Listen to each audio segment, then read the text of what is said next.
inshallah taala do të flasim për një të ashtu quajtur fest, siç i thon tek ne Karabashi apo Shënxherxhi. Çdo vit me një datë të caktuar, tek ne në Prizren me 5 maj, muslimanët e trojeve tona mblidhen për ta festuar një fest që e ka burimin në lashtësinë ilires. Karakterizohet me lojra të shumta, me fluks të madh të njerëzve, të bën, do thot njerëzit.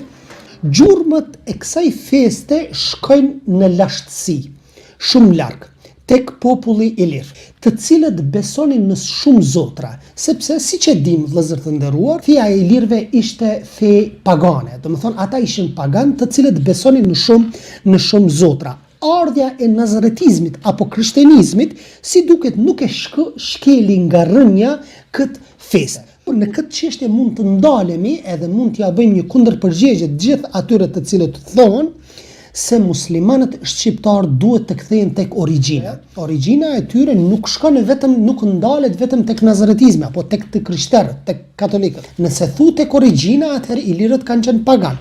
Ngritu dhe bën davet thirrje, kushtimisht po them, dhe thuaj shqiptarëve që duhet të kthehen në pagan, sepse ilirët ishin pagan, besonin në shumë zotra. Me ardhjen e perandorisë osmane, si duket, në trevat shqiptare filluan të ndërtoheshin tyrbe, mauzole të ndryshme për evlia të ndryshëm.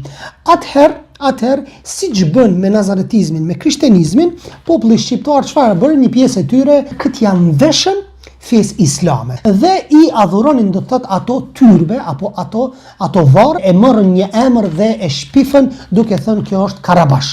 Dhe kjo bie në kundërshtim të plot me fen ton islame, fen që ka njëshmëri në Allahun subhanahu wa taala. Për shembull, në rrafshin e Dugaxhinit organizohet pranë tyrbeve, në pranitë të cilëve prehet qengji, do të thonë sakrifikohet për tyrbën e caktuar dhe duke kërkuar mirësi në këmbim të flijimit.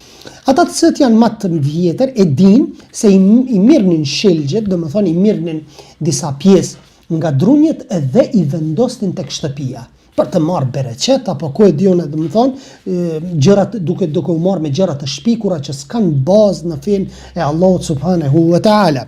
Në bazë të emrit që quhet Shënxherx, i bie se kjo është shejtruar apo se shën është shejtrim i Xherxhit, dhe ne e dim se bie në kundërshtim me bazat tona të fesë. Njerëzit në fen ton nuk i shejtrojnë. Po ashtu tham, do thotë qengjat që priten, që flijohen për hir të filan tyrbës, apo ndërsa kjo bie në kundërshtim me fenë e pastër islame.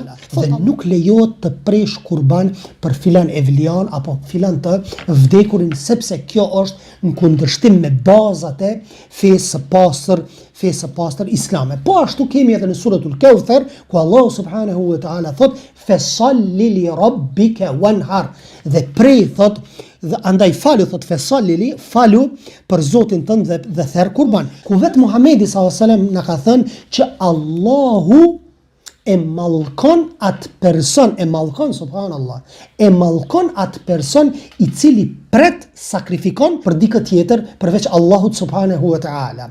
Këtë hadith e transmeton Muslimi. Po ashtu Muhamedi alayhi salatu wassalam për çështjen e varreve ka bërë dua, ka thonë o Allah, ka thonë, thot mos ma bën, të lutem që të mos ma bën varrin tim idhull që adhurohet. Vazhdon hadithi, thot ku do të lutem në të, Allahu hidhrohet prej në popullit të cilët varret e pejgamberëve i kanë shndruar në xhamia. Dhe alhamdulillah, sot e kësaj dite ai vend në Medinë, ai varri pejgamberit sallallahu alajhi wasallam nuk lejohet të adhurohet nga shumica prej sufinjve që mundohen të shkojnë dhe të kërkojnë medet prej Muhamedit sallallahu alajhi wasallam. Ka aty policë të caktuar, njerëz të caktuar të cilët qëndrojnë tek varri Muhamedit alayhi salatu wasallam dhe nuk lejojnë njerëzit që ta adhurojnë Muhamedin alayhi salatu wasallam. Ai është pejgamberi i Allahut, e kemi mbi kokat tona, por se nuk është krijues. Ai është krijesë që na ka transmetuar fen prej Allahut subhanahu wa taala. por se ne nuk e bëjmë krijues, walillahil hamd, ai vend është i mbrojtur nga shirku dhe nga bidatet e ndryshme të cilët sufionët mundohen t'i shfaqin aty në Medinën e pejgamberit dhe varrin e pejgamberit sallallahu alaihi wasallam. Kur Muhamedi alayhi salatu wassalam e bëri këtë dua, e bëri këtë lutje për veten e vet, për varrin e vet, ai takon dikujt të shkoj tek varri i një personi tjetër dhe të kërkoj. Po ashtu Muhamedi alayhi salatu wassalam thot, kur ta lutsh, thot lutë Allahun, kur të kërkon ndihmë, thot kërkon ndihmë për Allah subhanahu wa taala. Apo pse lutesh, thot tek varri, jo, thot nuk I lutem unë atij. Thot unë këtë e marr si lloj ndërmjetësuesi tek Allahu subhanahu wa taala. Ndërsa Allahu subhanahu wa taala çfarë ka thënë me fjalët e mushrikëve të Mekës? Wa ma yu'minu aktharuhum billahi wa hum illa wa hum mushrikun. Dhe shumica e tyre e besojnë Allahun subhanahu wa taala vetëm se duke I shoqëruar shok. Ai takon një muslimani që ta lut dikë tjetër përpos Allahut subhanahu wa taala. Jo vallahi. Andaj duhet kemi kujdes që festat të cilat nuk janë festa të argumentuara me fjalët e Allahut dhe të pejgamberit sallallahu alajhi wasallam nuk duhet të festohen. Po ashtu Allahu subhanahu wa taala ka thonë: "El-yawma akmaltu lakum dinakum wa atmamtu alaykum ni'mati wa raditu lakum al-islam dina."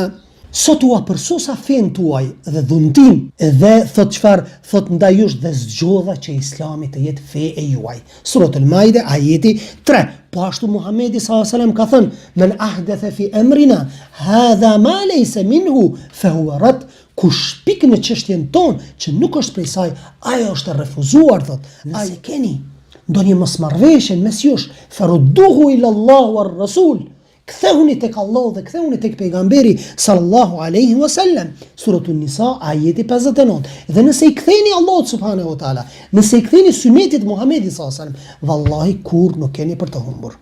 Mos bën një vepër që e hidhron Allahun subhanahu wa taala, por se bëje çdo vepër që ka bazë në librin tonë që është zbritur Muhamedi sallallahu alaihi wasallam. Këto festa janë kundërshtim të prerë me dinin ton islam, me dinin ton të pastër. Walillahil hamd, I kemi festat tona, andaj mos bredhni rrugëve për t'i festuar dhe mos u bëni shkak, mos u bëni mbrojtës apo mos u bëni bashkëpunëtor në çdo lloj aspekti, bashkëpunëtor të këtyre festave. Thot Allahu subhanahu wa taala, mos bashkëpunoni në punë të këqija.